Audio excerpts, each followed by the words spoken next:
rero ku itorero turi bushaka ko tuza no kubigaruka mu kugaruka kwa Yesu Kristo, tubihuze ubundi tuze kurekura abantu bitegure kumwamaza atazatinda.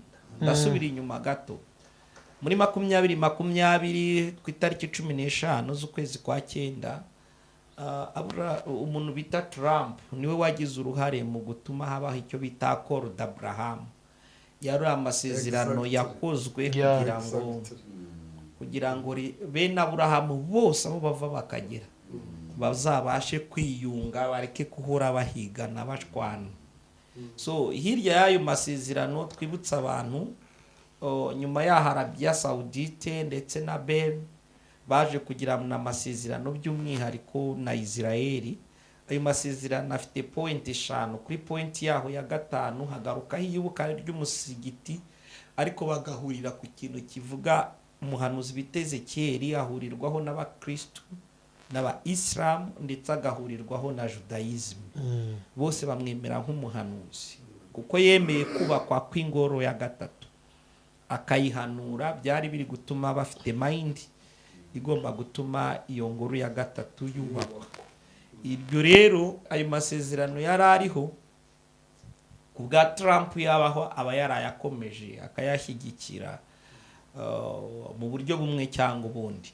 So ibyo bintu bivuze iki ku kugaruka kwa Kristo kugira ngo ingoro ya 3 yezwe. Abasomye mu gitabo cyo kuva 19 kandi no ku bindi biganiro twigeze dukora bigendanye na Israeli twabigarutseho kuva 19 baze guhera umurongo wa mbere bageze 22 barahasanga inka izezi iyo ngoro. Bavuze kuboneka kwayo n'ibiki byose ibyo twarabivuze. Kweza kwa kw'iyo ngoro, iyo ngoro ntiyakunda, ayo maraso ntiyatangira kweza aya Kristo adatwaye abo yejeje, adatwaye itorero. uretse gato kiraho unkoze mu bwonko mushumba. Ntabwo iyi nka ishobora kubagwa ngo aya maraso yeza bagomba kweza n'ingoro ya 3, amaraso ya Kristo atarangije gutwara abo yejeje. Niba rero Trump yari afite uwo mushinga, itorero rishobora kugenda mu gitondo rero cy'uyu munsi. Ni ikimenyetso kitubwira ngo Trump umushinga yagiye adasojeje ashobora kugarurwa no kuwesa. Trump rero ari mu kimenyetso cyo gusohoza ibimenyetso.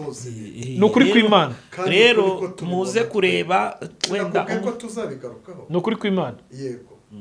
Tuzabivugaho. Okay, muze wenda kureba mu gitabo cy'ibyahishuriye Yohana igice cya 11 musome we n'umurongo wa 1 n'uwa 2. Kumve ni gute ibitekerezo by'abantu ko bashakaga iyo ngoro yubakwe hadatejwe conflict, bitazanye insaga.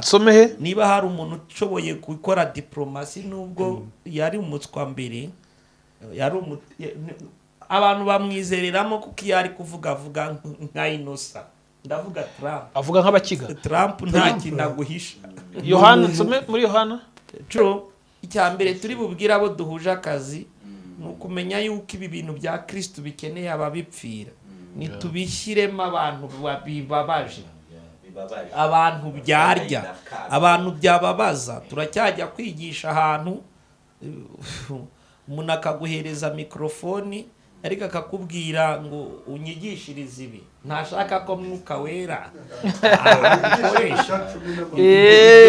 Ibyo bintu ntabwo uwo muntu afite ishyaka ry'ubwami. Afite iry'ubwami ntiyaba ashaka ko hagera ngo nuko ngo wiyeranje bankurire mwakantu. Biriya ni ibimenyetso bivuga ko ni apostasi nigeze mvuga. Apostasi n'ugizira cy'umurimo iza ikinjira mu itorero. Noneho wenda ndetse n'unganiraho gato. Yego, tugeze mu gihe itorero rigomba kwigishwa rikabwirwa. Ni nacyo twari turi kuvuga ko uwegereye babigisha. Shakamo umuntu kwegera ubasha kumenyesha ubwiru bw'ijambo ry'Imana, uri tayari kuriha ikiguzi.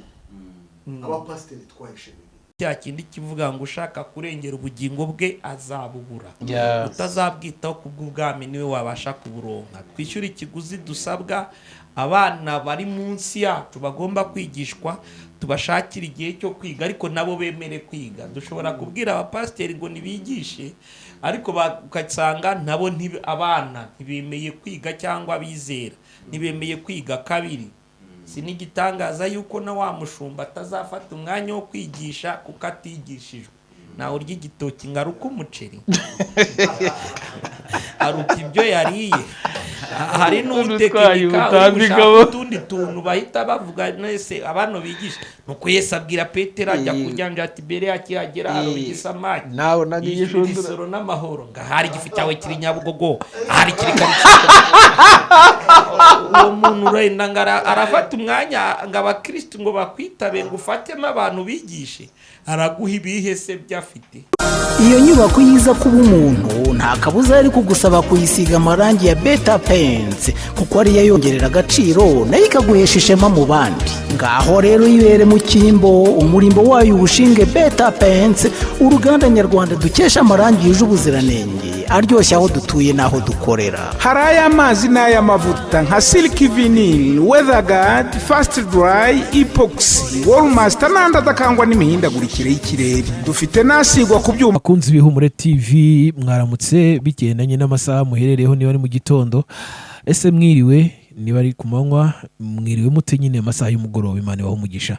Ngiye ndikuzo Emi, hanyuma ndi kumwe na Dogita. Ntago ni jyenyine, tugarutse muri wa mwanya wa bya biganiro by'ubwenge, ariko noneho Dogita muri aho turashima Imana. Ngira ngo barambujije umwana muto ntago abwira umuntu mukuru ngo Yesu ashimwe. Umwana nurindira kubibwirwa. Sinzi ubwo wabikubujije agahugu umuca kandi umuco biterwa n'agahugu iwabo. Ntago nawucuca ngo ntume umuco wabo ucinjishe. Ntago nabigambirira. Iryo riba ry'umuco rihame ritemba ubuhoro. Amina. Ariko kuri kote yanjye wo gushima wese Kristo azabikore bitagendeye ku myaka. Ukantu uvuze nako ndakizi. Ngiye niga buri munsi. Ubona igenda umunyeshuri mwiza. Tugira umugisha wo kongera kubana. Bushize twari kumwe tugaruka ku kiganiro kijyanye n'amatora yo muri Amerika, ariko twashaka kubihuza n'ibihe.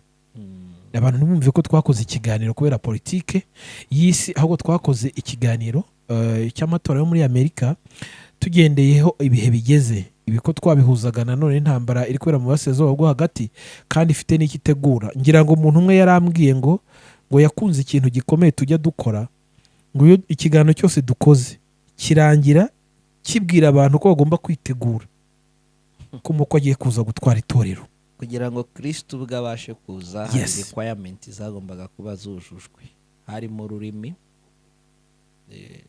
rutatangijwe na Kristo, kandi ururimi rwagombaga kuba gufavoriza umurimo we. Iyo bavuze ngo igihe gikwiriye cyo gukora cyangwa ngo mu gihe gikwiriye yohereza umwana wayo, hari ibyagombaga kuba byuzujwe, harimo ururimi, kandi si Kristo wari uje kurwigisha.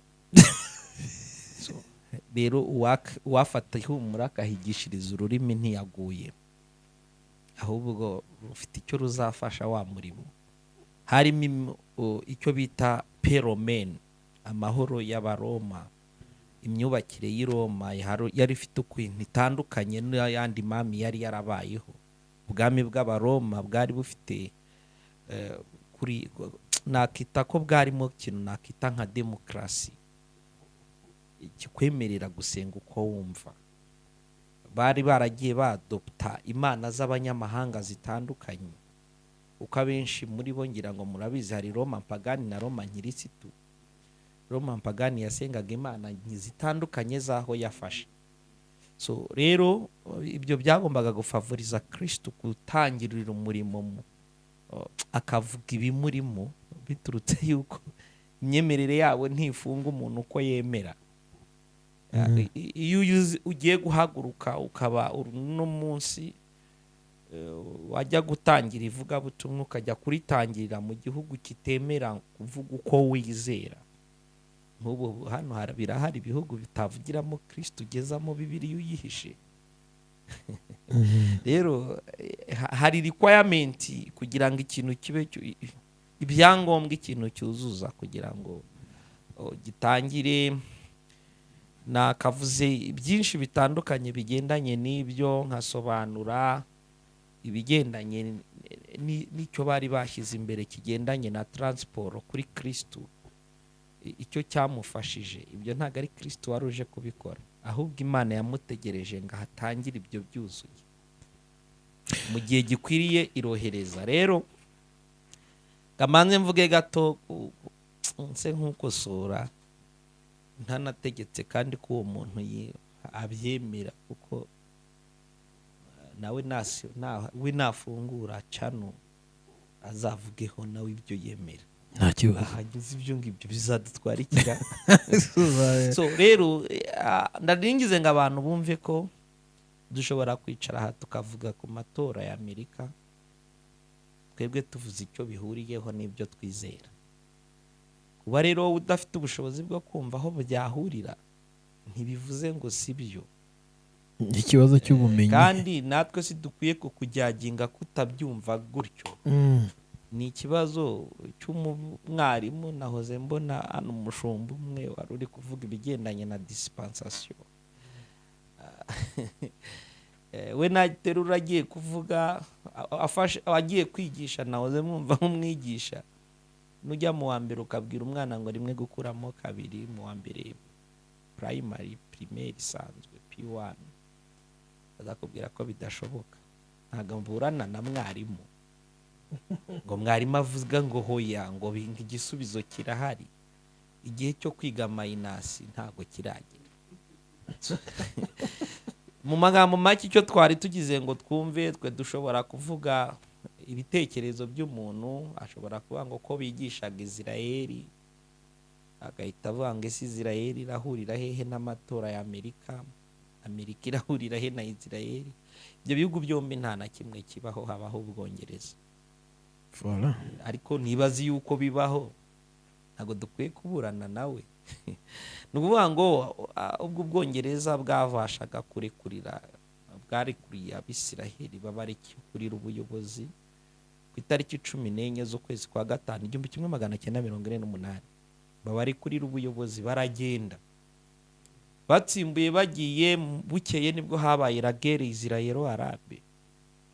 Yabaye bukeye, habaho intambara y'67, ariko s'Abongereza barekuriye Israel ubuyobozi.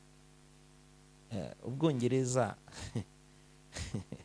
nibwo bwongera ku icyo bita 13 colonies d'Angleterre na Amerika. Abanyamerika bahageze bahise Nouvelle Angleterre. Perezida wa mbere ubasha gutorwa George Washington, papa we ni John Washington. Agerayo mu gihe cyari umusirikare. Uwo ni Umwongereza. Uwo ni Umwongereza. Amerika ntibaho. Nanjye ninjyeyo nkamara y'imyaka 5 n'igice nzaba mbaye umunyamerika. Ariko bafite ibintu bo bubatse. Ibyo bintu bubatse bituma mpinduka umuntu wakoropa, warasa, wagira. Ariko ibigendanye na tekinike bikora abo turi kuvuga, abo bagezeyo kera, abo mwita abanyamerika atari bo. Niyo mpamvu habamo ikintu bita House of Committee kiyobora iya Amerika. Icyo nicyo gikora muri politike. Naho les indigènes nkatwe wajyayo ukaba umucuruzi, waba umusirikare, naho hari aho utarenga. Tazagira ngo uzaba umusirikare uwo ari we wese. Nibavuga ngo bateye ngo bagiye kurwana, mutazagira ngo hapfuye abasirikare b'abanyamerika nibwo batabaho. Hapfuye les indigènes zaturutse hano. Izo zaturutse aha nizo zapfuye, bavuga ngo abangisirikare b'abanyamerika. Habayeho gukoroniza bushyashya mu gihe aricyo bita traite négrière cyangwa commerce triangulaire. Ibigendanye na commerce triangulaire byari ubucuruzi. Urumvamo ijambo triangle, byari ukuza muri Afrika bagatwara abantu bakabajyana muri plantation de canne à sucre, coton, du thé, bakabajyana aho muri Amerika, bagahinga muri Amerika yo hepfo, bakabafata bakabajyana i Burayi. umusaruro ukajya i Burayi. Niyo mpamvu Amerika nyuma y'igihe yaje kugabanywamo ibice bitatu, igice cyo hepfo Amerika Latine ubuhinzi, hagati bakomerse ruguru inganda. So rero imisaruro yose yagombaga gukorwa mwaho ngaho, niba satazi intambara yabonetse hagati y'Abafaransa n'Abongereza. So iyo umuntu ari kuvuga ntitukamugaye ntazi yuko Abanyamerika batabaho, ari buvuga Amerika nkibaho. Amerika ifite house of community ibera mu Bwongereza. Uyu munsi tuba turi kuvuga ntago ari ukuyobora, dore ko nibwo ngubwo ntago natandukiriye n'ubundi tugiye kuvuga kuri ayo matora. Yego n'ubu nimwo tugiye kwinjira. Tuyavugeho twongere twigarukire ku ngaruka iwacu mu biba byaduteye kubivuga. Turebe n'impamvu yo kuba utowe hari aho bihurira nawe no kuza kwa Kristo. Noneho rero uyu munsi haba hararemwe ikintu bita barakoresheje inzira zitandukanye n'iza kera. Abo banyaburayi by'umwihariko Abongereza. Ubu isi uyu munsi mvuze ngo abanyaburayi ngo by'umwihariko ngo Abongereza. Ubu isi uyu munsi wari kuvuga ibintu bitandukanye n'ukuri ikuriho. Reka ngaruke kw'iyo kote yitwa tubarurirwamo twebwe, kuko niko ibarirwamo igipantekote. Pantekote ibarirwa muri iyo area tuvugamo. Niwumva za Assemblée de Dieu, za Pantekote, ayo macyacizi yose kuva kuri Anglikani cyaca agendanye na Protestantisme. Ibigendanye na Protestantisme bya kuva kwa ba Marite bikazamuka mu gihe cy'1500. Icyo ni igice ushatse wazahuza n'ikindi gice cy'Iroma cyitwa unification italienne na unification Allemagne. Icyo gice nibyo bice bigihanganye. None munsi ni ibice bibiri bigihanganye bigendanye na unification italienne. Muzamenye uwo bita Cardinal Gaspar, uwo bitaga ngo ni rame droit wa pape, ukuboko kw'iburyo kwa papa niwe bohereza igihe papa yari yarishyize muri prison ye ku giti cye. Bohereje Cardinal Gaspar gukora negociation y'ibintu ku nshuro ya 200. Nibwo papa yabashyiriyemo imiyaga. Abashyiramo imiyaga bafatwa byo bita ba Mussolini, ibyo ndi kuvuga baza amateka. Abashyiramo imiyaga yemera gusohoka muri gereza yishyizemo. Arasohoka banegosiye iki? Kuze niba tazi amasezerano yabaye aho ngo tuvuge ngo Vatican iki kuri iyi 44 hectare muri Itali muri Rome. Ibyo niba nta makuru abifiteho ari buze kwishyiramo ko ibyo turi kuvuga ntaho bihuriye, kuko birihangana nawe ntitumuseke. Ubumenyi bwe nubwo ubundi bijya binagora kugira ngo umuntu ananirwe kumenya icyo bita specialization. Ari pasiteri ntiyabivuga cyangwa umuvuga butumwa. Bamenye yuko ibyo turi kuvuga turi kugaruka ku musozi wacu. Yes, wo dukoreraho. N'umusozi wacu, ku musozi wacu kubidini bareke tuvuge dushaka aho tubihuriza. Utarahumva si bivuze ngo ntihahari. Harahari kuko idini mu minsi yashizwe president wacu ari kuvuga yongeye yumva ari guhuza ibintu bitatu: idini, umuco na politiki. Gusa waranga ko tubihuza wati bifite aho bihuriye, ujya kubisimbuka ntibyemere, ntibikunda. Nanjye ndababwira ngo mbarurirwa ku musozi w'idini, ariko njya kwiga mu mashuri nize politike nyifitemo maîtrise nayo sino. Kukize nagiye kwiga politike nabwo nkafata idini nkarihuza na politike. Nzi impamvu hari uburyo kimwe kugenda nuko wifata. So mu magambo make, ariko tutaza gutinda kuri uwo mwana mu byo nabonye ari umwana mu mibarize ye, kuko bihita bigura urugero rw'uwo ari we. Mushumba, wenda sore batabare twatangiye ikiganiro tudasenze bamenyere ko dusenga bikore n'ubundi Ariko umwuka gutangira w'Imana- usenga nkasoza nsenga se Umwuka wanze yuko njya mbikora byombi urambwira ngo uzajya umfasha ngo sindi uwo muri journalism kandi n'abandi bose baza nabonye ariko wabifashe nk'umuco jya utangira usenga natwe ducutse dusenga kugira ngo abe njyewe nawe niba ndi bwite umwigisha ukaba umwigishwa ariko tugabane nibyo byiza. Data turagushimye ko uduhaye umwanya udasanzwe w'agaciro icyubahiro kibi cyawe ubwo twicaye muri iki cyumba amaraso yawe akigote kugira ngo tubashe gutanga iby'umumaro bikiza isi bikiza abadukurikiye uyu udukurikiye nawe umuhe umugisha mu byo akora mu byo agambirira byose aho ahagaze uhagarane nawe icyubahiro cyawe kigaragare muri uyu mwanya mu izina rya Yesu. Amen. Hanyuma mushumba nyirizina twinjiye mu kiganiro tuvuga ku matora ya Amerika ubushize dukora iki kiganiro warambwiye uti ngiye kuri nge buriya gutora Trump nibyo byiza. nabivuze we waravuze ngo bazatora uwo babonye ndakubwira ngo bivuze nk'umunyafurika muri rusange urambwira ngo ariko n'ubundi ndiwe bigaragara kuri kote yanjye ndakubwira ngo hatowe Trump n'ubundi ndakubwira ngo n'ubundi azatorwa urambwira ngo ngewe uwo bazatora wese kandi koko nasobanuye narakubwiye ngo ibyo uvuze bifite logique uwo batora wese nta uwo umunyafurika yumvaga biraho ku mpamvu ebyiri zitandukanye wenda ngewe nari ndi kuvuga gutora Trump siko nagusubije se cyane abo none ndakubaza ngo wayi impamvu zo ni nyinshi ariko reka manze ngaruke ku mwimerere muri US habamo amashyaka uba abasha kuba yemerwe niba ntibeshye arimo wa danisi ari nk'atandatu abasha gusona muri Amerika tuzabira ariko twebwe hano iwacu i Kigali mumenya aba republikani n'abademokrati nabo mubasha kumenya ariko hari abo bita za Green Party hari abo bita ba libero hari abo bita ba social irindi ntago ngibuka ubundi se riri mu rutonde rw'ibitabo bya Bibiliya ntago ryo ngibuka umusozi wawe uranze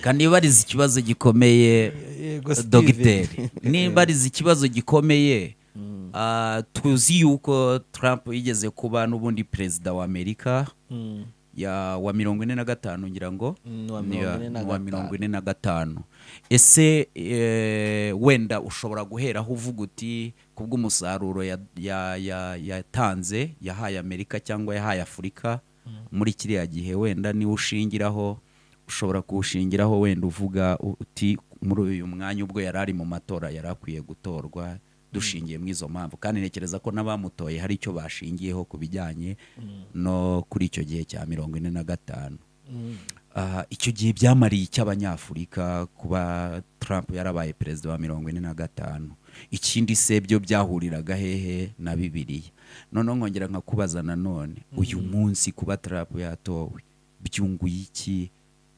abanyafurika byunguye iki gospel muri rusange uwo musozi w'iyobokamana reka tuba ariko tuvuga byo bitwunguye iki byunguye iki Afurika byunguye iki umusozi w'iyobokamana nicyo kibazo reka munyemerere bande nsubize inyuma gatoya hari amashyaka abiri ari powerful muri US ari abo bita abademokrate n'abarepublikani abademokrate nibo babanza mu 1825 ubwo twagahuje n'ibindi bintu ariko nibo babanza nta rindi shyaka rirabaho hari abademokrate nkuko kandi rikaba ishyaka rimeze nkaho rihuza ikibagejeje muri uwo mugabane Amerika yongera kwitwa Nouveau Monde bari bahunze hari icyo bita idée de philosophe kuba libre mu kutekereza uko wumva kuba libre ni so iki kintu rero bita abademokrate cyaje gukura ariko bigeze mu 1854 ubwo hari haciye imyaka 29 abantu babonamo exaggeration kwegizagera ibintu sinzi uko nabivuga.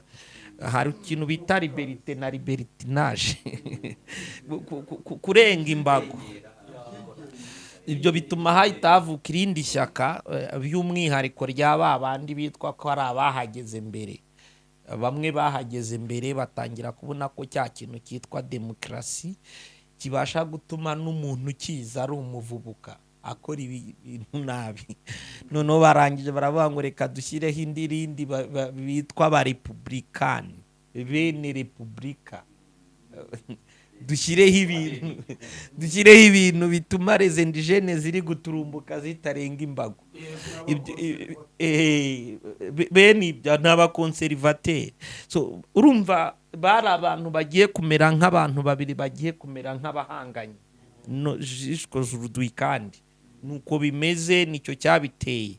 Ubu abademokrate b'uyu munsi bafite ibintu byinshi basa nkaho barengagaho imbago. Kandi muri project 2025 icya mbere ifite ukuntu izagabanya, hari ibintu izarimita, hari uburenganzira itazemera, hari ubushobozi itatanga.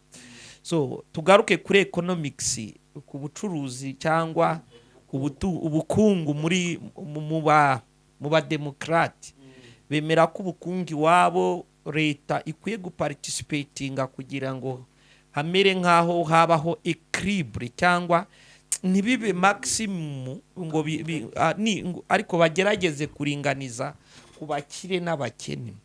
So abarepublikani bose uko rero ni abakapitaliste komuteri, kubazi icyo bita kapitalisme, ibigendanye na socialisme na kapitalisme. Abarepublikani bo bari deeply mu kuvuga ngo ni kubake kapitalisme. Muri iyo kapitalisme bemera ko bagomba kuba nta bintu byo kuvuga ngo amashuri yabo ubuntu. Mwibuka ubwo Obama yarariho, mwibuka ko bashyizeho akantu ngo Obama care. Byari uburyo bwo kwivuza nk'ibi dukora hano iwacu mu Rwanda bya mituweli. Ku barepublikani bose uko nitumanura imisoro umuntu yirwarize, nashobora ashobore nibimunanira apfi. Noneho abademokrate bemera yuko umuntu ashobora kuba ari umunyantege nke, bakiga uburyo leta ya facilitating abo banyantege nke cyane. Bimwe mu byatumye Trump gana no kushaka kurya amajwi nuko yashatse guparticipatinga muri izo angu uko ari ebyiri. Ejo bundi yagiye muri resitora ya McDonald's, arongera atira igisurubeti yendaga yangiza abantu mu mutwe, avuge ngo natwe nubwo mutubara gutya twitaye kuri ba bantu batoya. We rero avuga yuko uko umuntu azamuka ari nako imisoro ikwiye kugabanyuka kugira ngo yongere imirimo. Niko abarepublikani bo bizera. Baravuga ngo ubwo umuntu ari kuzamuka nimumanura imisoro cyane, uko mumumanurira imisoro aratuma yagura imirimo. Niko abarepublikani bizera. So urumva ni abantu babiri udabora, abantu babanze bumve yuko ayo mashyaka abiri afite imitekerereze itandukanye. Nurangiza urahita uyigarura muri iki gihe. Uranyumva Steve? Turahita tugarura ayo mashyaka abiri. Tubashije kuvuga mu magambo make, twari bugaruke no kubigendanye ni gute bamwe batekereza ku gukuramo inda, abandi babitekereza ku kiye gipimo, ni gute abandi batekereza kubimukira bazi wabo, bigendanye bimwe nigeze mvuga bigendanye na green card by'ubukoroni bushya no kongeraho. So ndagaruka rero ku ibyo byitwa ubutinganyi n'uburizibiyene naho bataniye bose. Bose bagutinga bakubonye.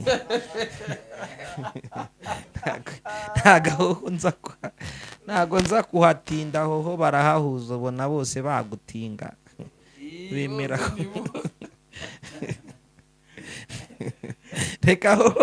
Reka ho mbe mihoreye nubwo bafite uko bahumva.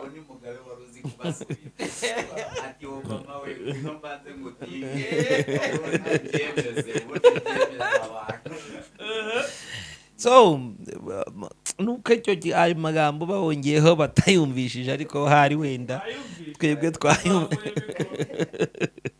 So mu magambo make twari tugize ngo abantu babanze bumve abo bantu bafite ibitekerezo bibiri bitandukanye. So sero yaho isi iri kwinjira, ibyo tugiye kuvuga ntibategetswe kubyemera, kuko muri diplomasi akenshi ibyo bavuze bihabaye ari inyuma ibindi bihabanye n'ibigaragara. Ubu uyu munsi Amerika, narabivuze bamwe sinzi umuntu wambwiye ngo ariko biriya bintu wavuze we na Yemi ngo buriya nibyo, ngo Amerika iri guhunga inzara yigo, yarayihunze bikomeye, ahubwo ajye gukora ubushakashatsi arasanga biri byo. So investissement, intambara kuri Amerika ni igishoro, ni uko investisa, ntago babyumva nk'ikigeragezo. Intambara kuri Amerika ni nko kuvuga ngo nagiye kugura ikibanza mu Bugesera. Iyo ugiye kugura ikibanza mu Bugesera urasigara konte yawe yajegeye, ariko ntibivuga ngo ntacyo ukoze. Ntabyo azi ko Amerika nk'igihugu ikennye hakiza umuntu ku giti cye. Muri Amerika hariyo abaherwe pe, iyo rero yumva abaherwe bariyo agira ngo ni igihugu gikize. Hari ukuba igihugu gikize, hari no kuba abantu bariyo babakire. N'ikimenyimenyi na participation ya Elon Musk muri uno mwanya wa Trump, ababizi yari yatangiye kwatakwa, bashaka kumwibasira n'ibindi byose tubigarukaho nonaha, ariko abantu bose bafite ku mufuka baba bumva yuko icyo gitekerezo kivuga ngo uko umuntu azamuka nibahindura imisoro kirafavoriza ba bantu. Kandi twongere twibutse abantu yuko amafaranga afite ikintu kinini ayobora aha kuri cosmos, ku isi bigaragara. Buri kimwe cyose ifeza ikemura buri kintu icyo ari cyo cyose, isubiza buri kimwe cyose, hari ibitasubiza ni kitari ikintu. Naho iyo bavuze ngo icyari ikintu kiba kiri tangible, kiba ari ikintu ubasha gufataho. Ntabwo izakemura urukundo, ntizakemura icyo, ariko ikintu kiri tangible cyose gikemurwa n'ifeza. So reka aho tuharenganeho gatoya, tubwire abantu baduteze amatwi yuko tugaruke kuri wa musozi wacu, dushaka uko tubihuza, iminota itaza kuba myinshi cyangwa ngo ibe mike, twiga uburyo twabihuza, ahagira ikintu dusigira abantu badubasha kudukurikira. Nsubize iyo ngize umugisha abantu b'abahanga nka ba Steven Beshaho, Mushumba, Philibert, biranyorohera kuba twicaye aha. Iyo tubajije gutya ubwo mpari n'abandi bahari mu bundi buryo, turahababereye n'abandi. So ndasubiza rero muri ubu buryo. Trump icyambere akijyaho, ndavuga mu buryo bubiri bugendanye na Afrika, konsekanse byaba. Icyambere ntawe uyobewe iki intambara ya Ukraine yaduteje, utabizi n'utazi ikigendanye na globalization. Globalization no isi ifite ukuntu imwicometse mu wundi. Rero Trump icyambere mu 2019 yari yaragiranye conflict na Trump na Ukraine kwa Zelensky, kubera za miliyoni 400 atabashije yari yanze kumuha, kubera ko yarabemereye intwaro runaka ngo baca inyuma bashaka gukora ibintu bimeze nk'ubunetsi kuri mbese ku Joe Biden kugira ngo ajyeho. Harimo ukuboko kwa Ukraine, biri mu byabangamiye Trump ubwo yatorwaga. Ubwo mbangarutse konserinara vikurante. So murabizi yitabye inshuro zigera muri 2, yashatse kweguzwa, ubundi abasenateri ba Republika bicaye bagiye gutora 51 batuma ategura. Aba think tank nibo bamuhaye n'igitekerezo cyo kwica kiriya cyihebe Serayman akica, biramufavoriza gutuma ateguzwa. Ariko kweguzwa byashatsweho inshuro zigera muri 2. Bimwe muri challenges zari zibiteye harimo Ukraine, kubw'iyozo miliyoni 400 n'ibindi, harimo uko kuboko. So yaravuze abe mu kwa cyenda na nyuma y'ukwa cyenda na mbere yaho yagiye avuga uti ubwo nzaba maze kuba president narangiza iriya ntambara mu masaha 28 especially twebwe rero abantu bamaze iriya ntambara daboro hari icyo yatumariye nk'abanyafurika ndakwama mvanga ibintu bibiri bambabwiye abanyafurika hari icyo iriya ntambara yatumariye ariko icyo yagombaga kutumarira yaragikoze turifuza ko yahagarara icyo yatumariye ntabwo ari cyo ndi bujyemo nonaha kereka cyabaye ikiganiro kwacyo ariko cyatumye Afurika ibasha kubona ko Amerika ntabwo ikiri super puissant ngo ivuge ngo ibura mu opoza ntabwo ikivuga ngo ryijyane kuvuga ngo iyo iyi ntambara iba yarabaye mbere ntago Gaddafi yari gupfa ntago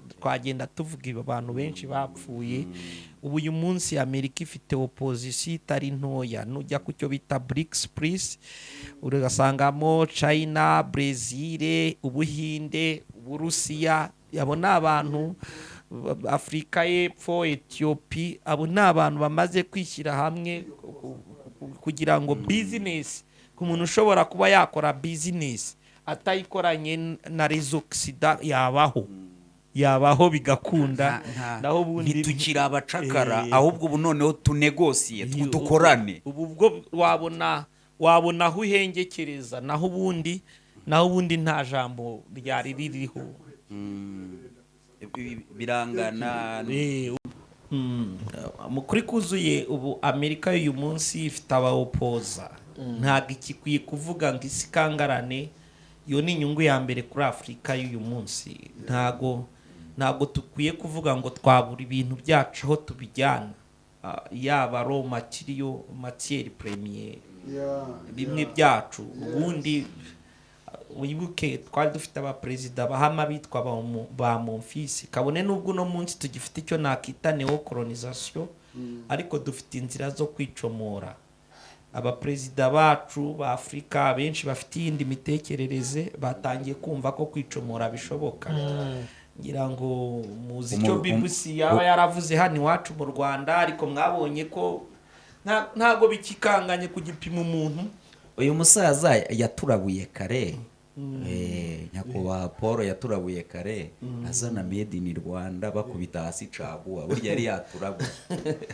so icyo twashaka kuvuga yaba ubukungu yaba puissance démographique nubwo abantu batabyumva igihugu cya mbere gikize hano muri Afurika ni Nigeria ariko ifite abantu benshi bivuga ngo nushyira ikintu ku isoko gifite abagihaha so ibyo urebye 50 millions ifite abaturage bangana na miliyoni 150 Nigeria okay umva n'abantu benshi urumva na ahantu uri bukora ikintu kikabona abagihaha uruganda rwawe ruzagira abaguzi ibyo bantu babanze bumve ko iyo BRICS plus ukubiriho hari imbaraga byabashije kuzana bituma n'abandi bashaka kugira so reka tugaruke wenda kuri kote ya Trump nyirizina twari tukivuga muri rusange aho abarepublikani kiba ntibeshya batandukanira n'abademokrati bamwe uko bizera n'abandi uko bizera reka tugaruke ku bantu nyirizina rero ku bantu nyirizina hari impamvu yari izwi yagombaga icyambere kuba yarimita nk'akamara kuba yatorwa harimo yuko afite ayo maraso twigeze tuvuga y'abahinde n'abajamayika abahinde bari muri BRICS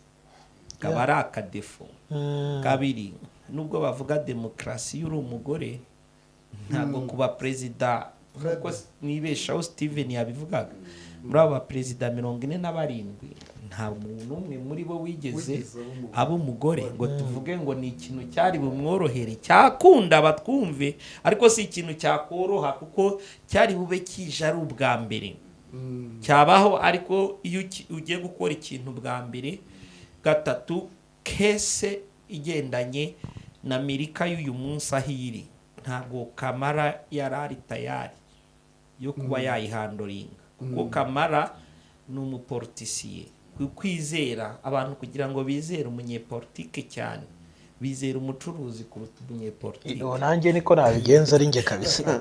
kugira ngo uvugane n'umunyepolitike ngo wizere neza kamara muri kariyeri ye muyirebe, yaba igihe yari ayoboye urukiko rukuru, yaba abasenateri, yaba aba visi perezida, kamara n'umunyepolitike. Amerika y'uyu munsi rero kugira ngo umunyepolitike ari uzahagarara ku isonga nyirizina ajye guhangana n'ibibazo by'ubukungu, abantu ntibazizera ko aje ari we, bazamutekererezamo bafite kunda kuntu yaba hari ukundi yitwikiriye. So disikuru ya Trump ya mbere numvise ijambo rya mbere ngo ndashaka guhamya igitinyiro cy'ubukungu bwa Amerika. uriya ni umucuruzi, uriya ni umucuruzi, wenda buriya mwumvisha avuga ngo najyaho ngo azazengereza China ngo akuba inshuro 400%, ariko biriya bavuga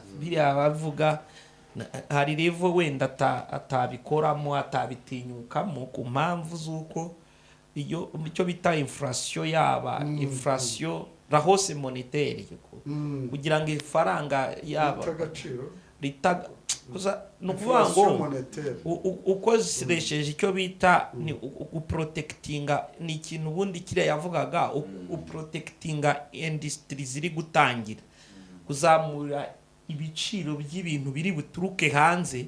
biriya avuga ngo azarimita abashinwa, bakwiye kwibaza ngo ubundi se bajyanagaho ibintu byabo ku yihe mpamvu? nuko bari babikennye. Ikindi ibisaga 55% z'inganda n'izabongereza n'abanyamerika muri China. Nubwo mwumva tuvuga gutyo, kubera iki?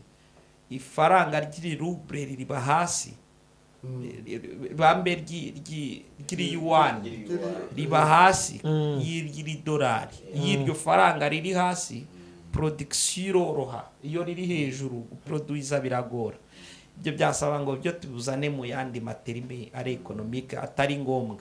So reka rero tugaruke kuvuga ngo Trump ninde, kuko twari tumaze kuvuga ko kamara we ntago yarari tayari rwose, bigaragarira buri wese. Cyambere yari vice president nanone kandi wa Joe Biden. Bivuga ngo nta muntu wumvaga ko gutora Kamala Harris harimo change, nta mpinduka ibaye.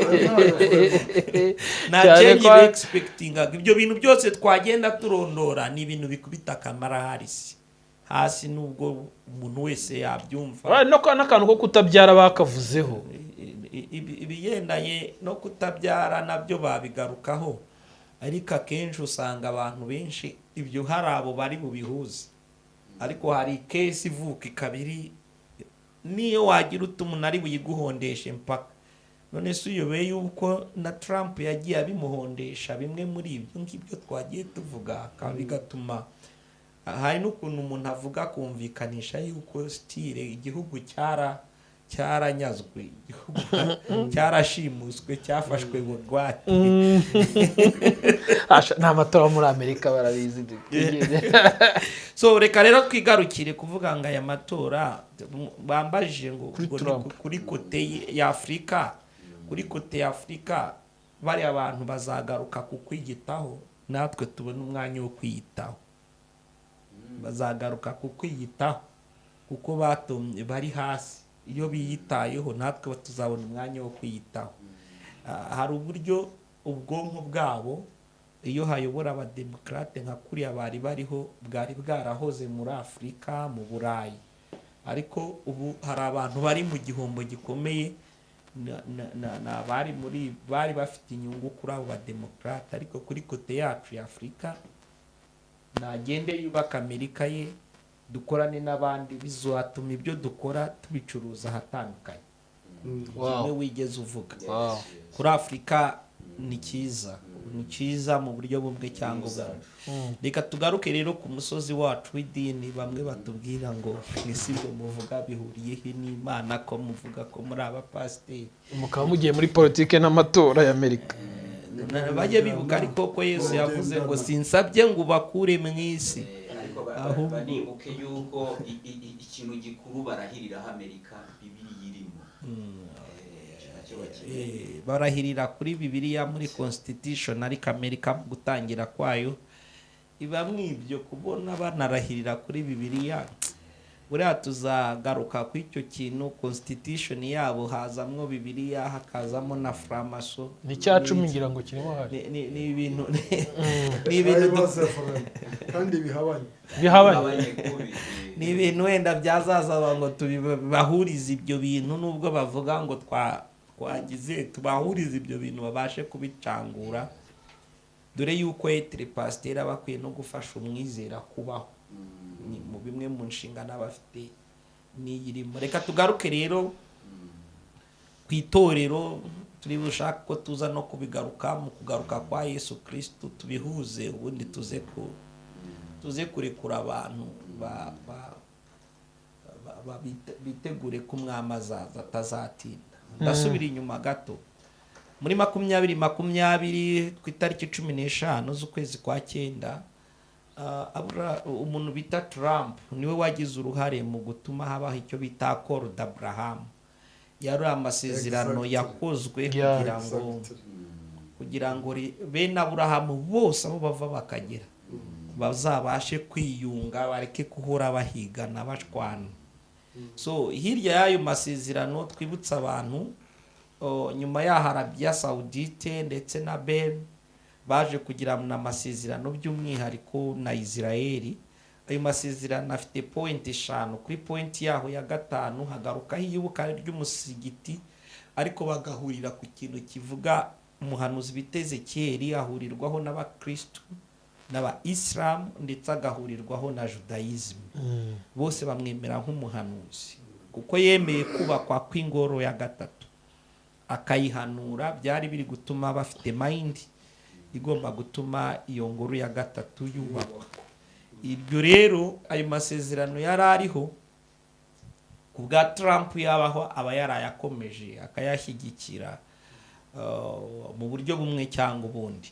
So ibyo bintu bivuze iki ku kugaruka kwa Kristo kugira ngo ingoro ya 3 yezwe? Abasomye mu gitabo cyo kuva 19 kandi no ku bindi biganiro twigeze dukora bigendanye na Israeli twabigarutseho kuva 19 baze guhera umurongo wa mbere bageze 22 barahasanga inka izezi iyo ngoro.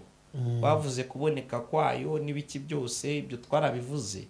Kweza kwa kw'iyo ngoro, iyo ngoro ntiyakunda, ayo maraso ntiyatangira kweza aya Kristo adatwaye abo yejeje, adatwaye itorero. uretse gato kiraho umuze mu bwonko mushumba. Ntabwo iyi nka ishobora kubagwa ngo aya maraso yeza bagomba kweza n'ingoro ya 3, amaraso ya Kristo atarangije gutwara abo yejeje. Niba rero Trump yari afite uwo mushinga, itorero rishobora kugenda mu gitondo rero cy'uyu munsi. Ni ikimenyetso kitubwira ngo Trump umushinga yagiye adasojeje ashobora kugarurwa no kuwesa.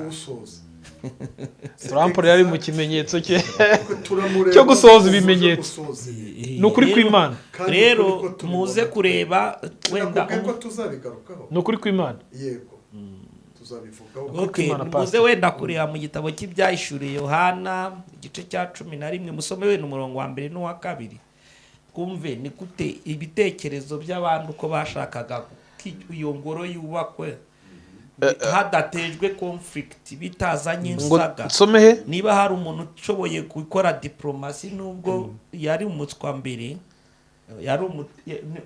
abantu bamwizereramo kuko yari kuvuga nka inosa.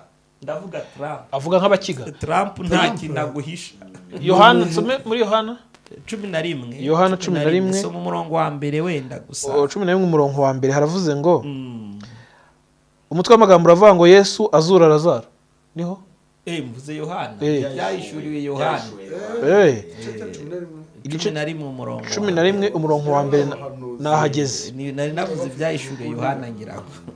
Iby'abahamya babiri bampa urubingo rusa n'inkoni. Rusa n'abahamya babiri, ubwo ibyo tuzabyigukwa byo wenda ikindi gihe nikizagera. Rusa n'inkoni bati haguruka ugere urusengero rw'Imana n'igicaniro n'abasengeramo. Yego. 2 ariko nibyo nkomeze kabiri ariko urugo rw'urusengero urureke nturugere wirugera kuko rwahawe abanyamahanga. nushaka kurekeraho. ni ukuvuga ngo Trump we naho yashaka guhagarara kugira ngo iriya misigiti bayihorereyo, kuko bamaze gukora ubushakashatsi bashanze aho bita hari icyo bita porte spirituelle, aho bita hera cyane harahari nta kihari. Umushumba mbabarira nkubaze ukiri aho Trump aranga mu byahishuwe 11 ari kuvuga ko iyo ngoro ya gatatu yakubakwa hanze bakahaharira aba Islam iriya misigiti. Kandi koko se niko biri niko ijambo rivuga hano. Nese Trump ni umuhanuzi ari gusoza ubuhanuzi agomba arabizi se cyangwa nagabizi? None se mu masezerano yari ariho sinakubwiye ko impande zose zemera iyubakwa ry'ingoro ya gatatu. Mwemere mwicare twige naho ubundi turimo gutumandazi kasi. Iyo ngoro ya gatatu niyo mo gusiburaho twese urumva ko nabayivuze. Kandi akubwiye ko tuzavuge ku by'insengero. Yego. Tuzabivuga tuvuge no kuri politiki iriho none na accomplissement yo kugomba kubaho. Ariko ntituzavuga ngo ni runaka uzayikomplira. Ariko tuzabyinjiramo tubigana. Urumva nanone pasiteri abivuze. Abigarutsemo. Aragaruka ku bijyana n'ingoro ngo urugo rw'abanyamahanga n'abandi yavuze ku bitambo bibiri iby'inka ikwiriye kubagwa ariko ntigomba kumena amaraso y'igitambo aya Kristo agihari hano kandi imirimo yayo itararangira vedureke ikwiriye kurangira noneho yanga nanone igatambwa kugira ngo bya bindi bifuza bisorezwe muri iyo voilà. Reka twihute gusoza tubwira abantu ngo Trump hari icyifuzo yari afite, bagende barebe muri ayo masezerano bakoreshe rizakoro d'Abraham, barasanga Trump yari umwe mu bantu bayasinye hari gukora intermediator, ari hagati y'abo bantu bombi barebe niwe wayasinye avaho. Wabwirwa n'iki katagaruwe no kugira ngo ibyapfuye ibyaho byahagarariye ayo bisoni. Ako muribuka ko icyo gihe byateye saga abantu bakagira ubwoba ngo neza ngo ari umuntu uzi wigeze utinyuka kuvuga ngo Nedayeri ngo ambassade ya US ngo ntago turi buhayi hamwe Tel Aviv ije Jerusalem. Biriuzi ingaruka byateye batangiye kuvuga ngo ubwo ze nibayizana na ka gace kamwe twavuze ko gaciwemo ibice ni ikibazo cy'igihe nako bakakatwambura hagasora bwa buhanuzi nanone buvuga ngo Yerusalemu izaba imwe. Uyu munsi rigabanyijemo kabiri. Rero abantu si igitangaza ntabwo tubigize nk'itegeko ngo tuvuge ngo nicyo Trump atoreye. Nicyo narengeye kukubaza nanjye ubwo umfashe ku munwa ko nanjye narengeye kukubaza ngo ese Dr. ni ihame uri kubivuga nk'ihame uri kubivuga nk'ibitekerezo byawe bidakuraho iby'abandi? aho ngaho ntabwo twashyigikira ngo tuvuge ngo byanze bikunze ngo Trump nicyo kimuzanye, ariko twe turi expectinga tukavuga ngo agace kamwe yaragakoze ashobora no akora n'akandi gace ko kwimura embassy. Wabona no n'ibindi bitekerezo ari kuvuga ngo noneho sinzongera kuvaho gutyo nibuza iyo ngoro idatangiwe iyubakwa. Akaba yaza afite iyo gahunda. None ze ku bantu badukurikiye bazi sero y'icyo bita Herimagedoni. Iyo bavuze Herimagedoni bamwe barabyumva abandi ntibabyumva, ariko Herimagedoni izabera mu kibaya cya Megido. Abantu bazishyirira hamwe kurwanya umwana w'intama ntibazamushobora. Herimagedoni itorero rizaba ryatashye muri 2023. Uruzi rwa Efurata ruriya ruvugwa rwari rwageze ku rwego kurwambuka bitagisaba amato. Amazi yarakamye ibyo nge nawe twigeze tubikoreraho n'ubushakashatsi.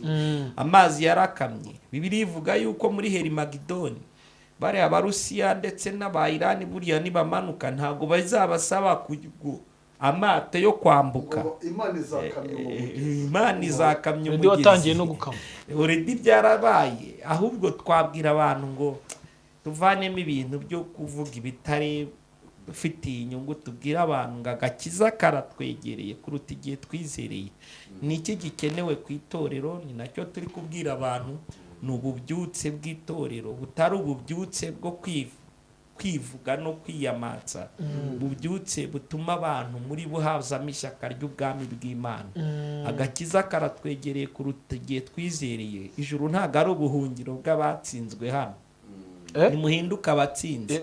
Ijuru ntabwo ari ubuhungiro bw'abatsinzwe hano. We kubona hano hakunaniye ngo uvuge ngo yaba yaraje ibyo bintu ariko ni ibiki? Igihe uvuga utuntu mukihuta kandi mudamukwiye kwihuta kugira ngo umuntu akumve neza. Hari igihe umuntu aririmba indirimbo ngo icyama akaza adatinze ariko ari ukugira ngo bihurirane n'inzara. Hinduka umutsinzi. Biravuga ngo unesha, hangana utsinde, hangana n'ubuzima bw'umutsinzi. Ntabwo ari ngombwa yuko ubyifuza kuhunga. Dr. Murakoze. nge ndumwigisha ariko nzi abantu bategereje mu buryo bubiri, bategereje Yesu mu buryo bubiri. Ngenda gusaba ubwo wabwira abantu gutegerezamo nka dogiteri. Hari dogiteri babyumva cyane. Mbona abantu bategereje Yesu mu bwoba bamwe, abandi bamutegereje mu byishimo. Tumutegereze he? na pastor yagiye kubaza hari nabanza nsubiza icyanjye kuko utubwira kwitegura no gutegereza. Rwose kabyakire rimwe ahita dusubiza kuri Trump. We wenda ntabwo ndi butinde rwose. Twe turavuga ngo ibyo yatangiye yakoze ikintu nerema iri principal kuvuga ngo Yerusalemu isubizwemo capital. No ibyo turabibona nk'akamenyetso k'agashashi kagaragaza akomplisoma y'ubuhanuzi kugira ngo bya bindi tuvuga dushaka kwigisha bisohozwa cyangwa se tuvuga muri Bibiliya byasohozwa. Twe turimo turabona Trump twanamuvugaho byinshi, by the way niko navuga. Dushobora kumuvugaho twebwe twamwifuzaga ubwenge namwifuzaga nk'umuntu wahagarika intambara ya Ukraine ngo turuhukeho gatoya, tube turuhutse. Wenda nk'uko wavuze ngo uko ari abarepublike bigire bihugireho, natwe tube tubonye akoyoko, niko baca umugani mu Kinyarwanda. Kandi wabivuze turuhuke. Wenda bizatuma Amerika idakomeza kwenyegeza no muri Kongo. Nitenyegeza oya nta ntambara zose, buri ntambara yose iba ku isi turuka muri les Occidents. Kandi wabivuzeho urakoze cyane. Kandi iyo tuvuze les Occidents tuba tuvuze na Amerika. Burya Amerika ni yiyobora urebye. Tukavuga ngo Trump naze, uriya mugore ni gacana umuriro. Ahubwo burya yagumamo wari kureba induru ikomeza umuriro wari. Ubu biraza kurangira na bino bihugu byadukolonije batumva tuvuga gutyo. Uburayi bwari bwarasabwe gushyira 2% amafaranga 2 muri OTAN, barabinanirwa. Ariko Trump we yarari no kuvuga ngo ahubwo we najyaho ibyo bananiwe azakuba babireke. Ntago Amerika ikwiye gufata umutungo wayo ngo hamwe mu ntambara. Kabazo kanjye umaze kuvuga yuko igihe kigeze, ntabwo ari birebana n'ibyo by'Abayisiraheli. Abo mboneho umwanya no kukubaza wowe ngo mbese ko tuvugiye ibanga muri, reka tuvuge muri studio Ihumure ibi tuvuza ntakere pasteur, kandi tukaba tubona ko abantu Bibiliya nk'uko ivuga ngo abantu bangirijwe n'ubutamenya. Ese abapasiteri dukwiriye gukora iki? Ko tubona Bibiliya itigishwa nk'uko bikwiriye, ko abapasiteri bakwiriye gukora. Ni ukuvuga ubutumwa, ni ukwigisha, ni uguhanura, ni ufanya nini, ni biki bikwiriye gukorwa. Pasiteri dusobanurire, tumaze kubona yuko upuense ahantu herekana yuko ndetse n'igihe kigeze rwose hakwiriye gukorwa iki nk'abapasiteri mu rwego rw'abashumba rwa gishumba, mu rwego rw'amatorero. Nubwo tubona byinshi bimeze harimo utubazo, ariko se kuri ayo matorero akora abitwa abapasiteri bafite umwanya wo kugira icyo bavuga iki, bakora iki, ni igikenewe, ni igiki, ni ubuhanuzi, ni inyigisho, ni ivugabutumwa, ni iki gikenewe. Subiza ibyo dutahe ninjye muyobozi w'ikiganiro twite tugisoza. Ndabanza nsubize kuri Steven. Nta muntu ukwiye gutegereza Kristo afite ubwoba ngo yumve ko kuba Kristo agiye kuza kereka nagira ubwoba niba atizera. Uwizera wese akwiye kumutegerezanyije ibyishimo. So kabiri akamenya ko ari umuterankunga wo kugira ngo aze akuze, aza akuzemo, ntago Yesu ararukubuza kumuhungisha. Ndabyemera itorero rizagira gusogongera gatoya ku bigendanye n'imibabaro, ariko Kristo bimwe mu bizamuzana nuko itorero rigomba kugira umwimerere waryo, kurikuramwo ubwo buribwe. nubwo ibyo mvuze bifitanye isano n'isubizwa rya mushumba Philbert, ndagarukaho gatoya mvuge kuri twebwe abakorera ku musozi w'idini cyangwa itorero. Abantu ntibamenye ko ububyutse buratangira bukanasoza, kandi iyo busojejwe hagira ubundi butangira nabwo bugasozwa. Iyo butangiwe bugasozwa n'ijuru, ijuru yaritegura ubundi kubera impamvu itorero riremetse mu bubyutse, riremetse muri icyo kintu cyitwa ububyutse. Ububyutse ni ukuvuga ngo ni tanoromari y'itorero, ni igihe gisanzwe. Icyo Yesu yagombaga kubikoraho yaragikoze. Ni ukuvuga ngo rero tugiye kwinjira muri ka ya nyuma isa nkaho ndi bumusubize ibintu nabo bahuje akazi nanjye ndimo. Ndavuga mvunaguye kugira ngo ibirenze kuri ibyo n'aba ari bo tuvuganye gusa nzarenzaho. Igitabo cy'abacamanza muri Bibiliya ni ikimenyetso cy'intege nke. Iyo Yosuwa hatabaho intege nke ntazi icyaziteye, ntabwo abacamanza bari bubeho. Ariko Mose afata abantu 70, muri abo 70 muze kuzirikana yari yabahagiriwemo inama na sebukwe, abarambikaho ibiganza. Abatari bahari buzuye umwuka wera we, ntabwo yabahaye ku wundi. Imana ivuga ko yafashe umwuka wa Mose niwe ibaha. Icya mbere abapasiteri bakwiye kumenya ko babe baretse kujyaginga abizera. Abizera bafata ku mwuka wawe. Icyo mvuze baze kucyumva mu mwimerere wayo. Iyo ari icyo Imana yatangije, abizera bafata kuri wa mwuka. Ntabwo Imana yari yawumaze ngo ivuge ngo reka mbahe ku wundi, kukibahuwe. Iyo ni kote imwe. Hari abantu bari munsi y'ubuyobozi bwa Mose. Abo bantu twavugamo ba Aroni, ba Huri, bamwe bamufataga amaboko, bari muri administration. Ariko Mose agiye kurangiza kariyeri, ntabwo Imana yamubwiye guha umwe muri abo bamwegereye gusa ngo abe ariho responsibility nkuru, inshingano nkuru yazisigiye Yosuwa. Kuko Yosuwa niwe wari umwana uzi uburemere bw'akazi Mose akora. Iyo yabaga ari mu ihema, yabaga ari aho hafi, mu mwibuka azamuka ku musozi, ya minsi 40 yabaga ari aho hafi. Imana yahise ibona ko umuntu uhabwa ibintu by'Imana ngo abiyobore, ntago hazamwe amarangamutima, n'ubifitiye umutwaro. Niba umuntu nta mutwaro umubonanye ku mukozi w'Imana ushaka kurera Kristo, bivanemo amarangamutima yawe. Ntekereza ko ariyo mpamvu Yesu amaze kuzuka agiye guha ziriya nshingano. Kuki se atazihaye uwamutwaje umusaraba, ngo azihe uwamuguriye imva, akaziha uwamwihakanye? Ni ukuvuga ngo ntago bizamo amarangamutima. Yesu afata abantu 70 abatuma ari 2 ubwo ngarutse kuri ya 70. Muri ba bandi 2 afatamo 12. Muri 12 abo ntago abapasiteri niba ari bo ndi gusubiza koko, abo 12 barabazi. Muri 12 afatamo 3, muri 3 afatamo 2. Nuko Petero ku itorero, Yohana kuri we. Petero yari abizi ko Yesu akunda Yohana kumurusha, kuko yajyaga amubwira ngo mutubarize ninde wo kumugambanira, ako kabazo ngakemure bitaraba.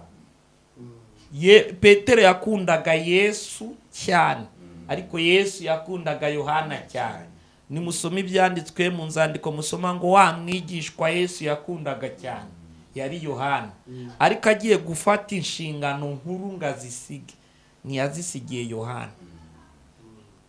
yazisigiye Petero, ntiyafashe nk'uko Steven Imana iguha umugisha, ntiyafashe uwamuhaye imva ngo harya wa muntu wampaye imva reka ari we musigira uyu murimo, ahubwo yararenze arenga amaso wa wundi wari warigeze kumwihakana, ahita bari wavuga ngo ikintu cyaragira intama zanjye, amusubirishamo gatatu, undi asa nk'ubabaye ngo ariko nawe urabizi ko ngukunda, icyo nyine ndakizi ariko nendaga musubirishemo, wanyihakanye gatatu reka nkubaze gatatu, ukorerwe deliverance usubiremo uhinyuze ibyo wavuze.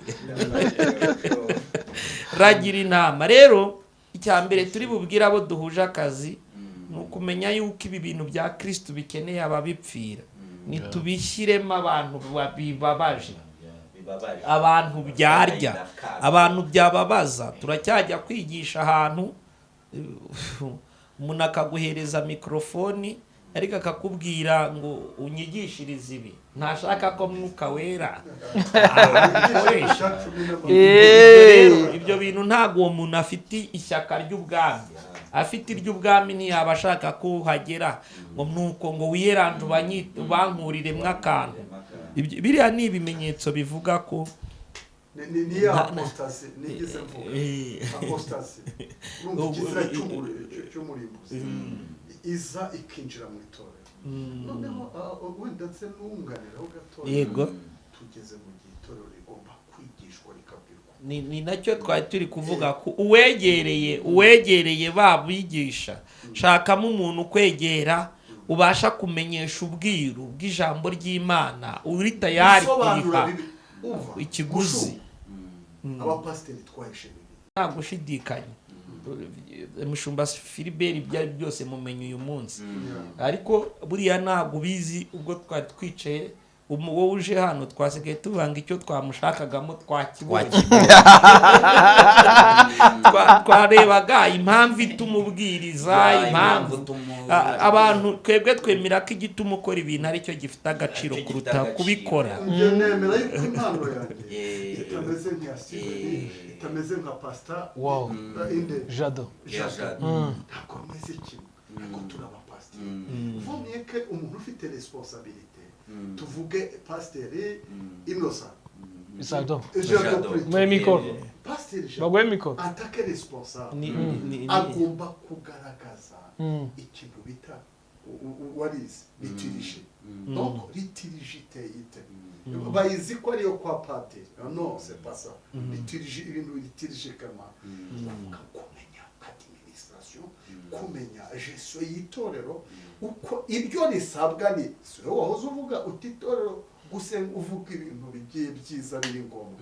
Muri itorero ririmo kuramya, ririmo guhimbaza Imana, kuryoherwa, bakaririmba mu buryo bw'umwuka, abavuga butumwa bakavuga, ariko rikagira abigisha abo bita les docteurs de l'église basobanura ijambo kuri bakanabazwa. Itorero ridafite abo bapasiteri, itorero ni so les petits bébés bayobowe n'ikigurobe. Reka twihute kuvuga, navuze n'ubundi icyatumye abacamanza babaho intege nke za Yosuwa hari aho yageze, sindamenya buriya nimubona nzamubaza nimbyibuka, ariko hari aho yageze aravuga ngo njye n'inzu yanjye tuzakorera Uwiteka. Birashoboka ko abandi byari byaramuyobeye, kuko arangije kariyeri hagiye abantu bahagurutswa n'ibibazo, ibibazo bigahagurutsa, niba ari kuva kuri Etiniyeli ugeza kuwo bita Samweli, ni imyaka 336. Iyo myaka 336 ni y'abacamanza. Umuntu nta mucamanza wahaga batangiye mu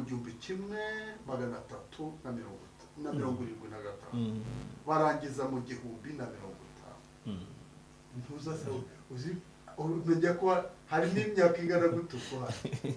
Rego ubwo nyine byagenda tuvuga ngo Etiniyeli yayoboye imyaka 40 tukagaruka tugenda urumva. Rero kuva Yosuwa amaze gupfa kurinda ugeza kwa Samweli. so rero reka duhinire mwaho, ariko tubwire abantu ko umucamanza ntiyasimburwaga n'undi watojwe. Umwe yarahagurukaga, n'abo ba Debora bahaguruka cyangwa ba Samusoni, Imana igahagurutsa umwana utarezwe, utafite ibyo ngibyo wari uri kuvuga, kuko ntawe wabimuhaye, ntawe wabimwigishe.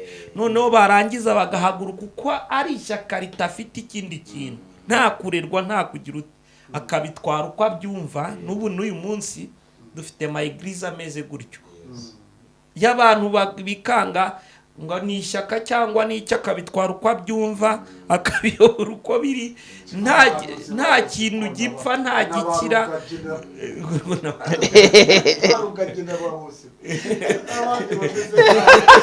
ararakaye. Tuzoze ikiganiro, tuzagaruka. Reka dushaka uburyo dusoza ikiganiro.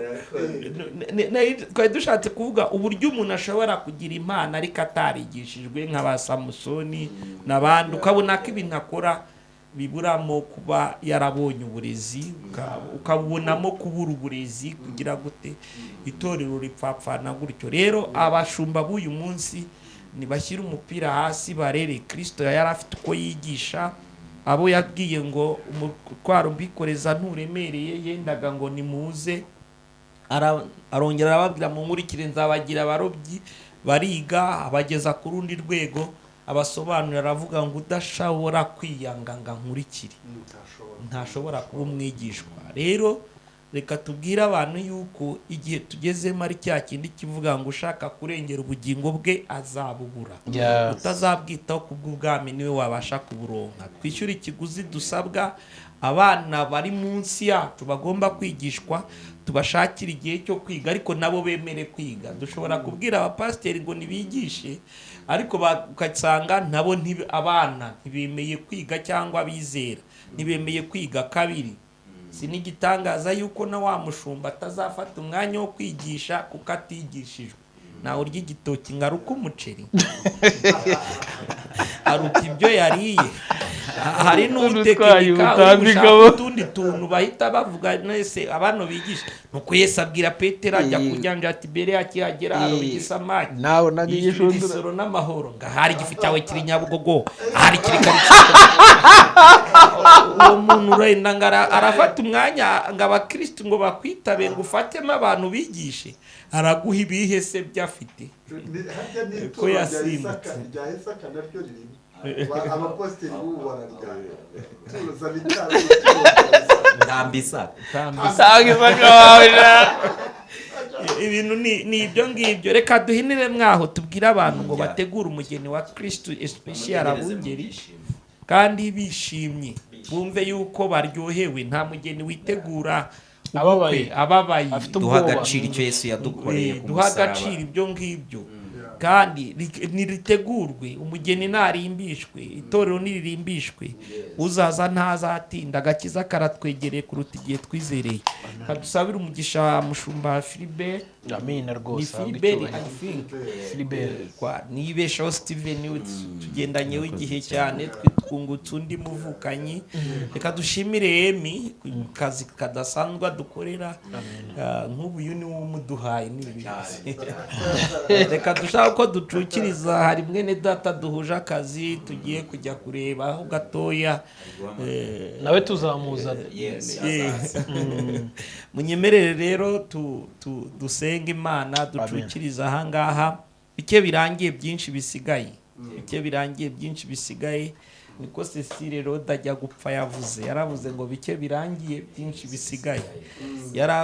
Kwije imyaka 36 ashaka gutwikiriza Afurika uruhu rutukura, abona apfuye atabigeze, haravuga ngo ni bike birangiye ngo byinshi bisigaye. Twebwe rero natwe icyifuzo cyacu ni uko ubwo bubyutse bubaho, bike turangije byinshi dusigaje. Mwakoze, isumba byose baho umugisha. Inshuti yanjye Yesu, ngushimiye kugira neza kwe gukomeye, ngushimiye kuri umukozi w'umuhanga, ngushimiye kuvuga bikaba, wategeka bigakomera. Dusengeye umuntu witegura, wagize umugisha wo kukumenya cyangwa ugize umugisha wo kumvira ijambo, umushoboze kwitegura kugaruka kwawe, kuko agakiza katwegereye kuruta igihe twizereye. Reka ubwiza bwawe, kugira neza kwawe, ubutabazi bwawe biturasire, utubere byose, utubere inyunganizi. utwongerera ishyaka kuri benshi batentebutse kugira ngo tugutegurire umugeni. Tugiriye neza muri byose. Umuntu ufite iki cyifuzo mutera inkunga, muha uburyo, muha ubushobozi, yigaragaza, yerekane, iheshe ikuzo kuko uri umwami ugira neza. Urakoze kuri Imana ya hose na kuri. Ngaho tugirire neza muri byose. Kandi ubwo uzaza gutwara itorero ko wavuze ngo mbese azasanga kwizera kukiri mu isi, udushoboze gukora ibyo tugomba gukora kugira ngo abantu bizere by'ukuri, bagushakemo iby'ukuri.